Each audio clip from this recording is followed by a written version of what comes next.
خیال رکھیں کسی کا صبر آپ کی جان نہ نکال دے۔ امام ابو حنیفہ رحمۃ اللہ علیہ کے والد صاحب کا انتقال ہو گیا۔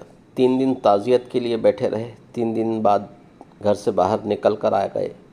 ایک بندہ آپ کا حاسد تھا، سخت مخالف تھا اور سارا علاقہ جانتا تھا کہ آپ کا مخالف ہے۔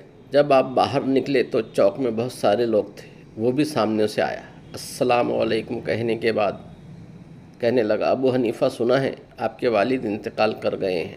فرمایا جی ہاں۔ تمسخر سے کہنے لگا، اپنی بوڑھی ماں کا نکاح میرے ساتھ کر دو۔ اللہ اکبر! ایسا سخت جملہ کہ وہ انسان کی نیند میں سوراخ کر دیتا ہے، انسان سو نہیں پاتا۔ آپ کھڑے رہے۔ جملہ سخت تھا مگر بات تو شرعی تھی، غیر شرعی تو نہیں تھی۔ تو امام صاحب کے ساتھ جو شاگرد تھے، عقیدت مند تھے، انہوں نے تلواریں نیام سے نکالی۔ آپ نے شاگردوں سے فرمایا، رک جاؤ، ہم کوئی لاوارث تو نہیں ہیں۔ حضرت امام ابو حنیفہ رحمۃ اللہ علیہ نے ساری ہمت سمیٹی۔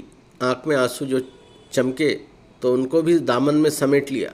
ہمت جمع کر کے کہنے لگے، تو نے کہا ہے میں اپنی ماں کا نکاح تیرے ساتھ کر لوں تو عدت گزر لینے دے، تیرا نام لے کر ماں سے بات کروں گا، اگر وہ تیرے ساتھ نکاح کرنا چاہے تو مجھے اعتراض کوئی نہیں۔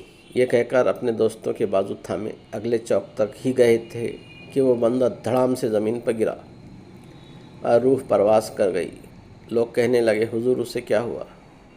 آپ فرمانے لگے، اس نے سمجھا تھا میں لاوارث ہوں، اسے کچھ بھی نہیں ہوا۔ ابو حنیفہ کے صبر نے اس کی جان لے لی ہے۔ کئی دفعہ لوگ دوسروں کو بڑے سخت جملے کہہ دیتے ہیں، بڑی تکلیف ہوتی ہے۔ جو اپنا معاملہ اللہ پر چھوڑ دے پھر اللہ ہی فیصلہ کر دیتا ہے۔ حسد بڑی بری چیز ہے، اس کے شر سے اللہ ہم سب کو محفوظ فرمائے، آمین ثم آمین۔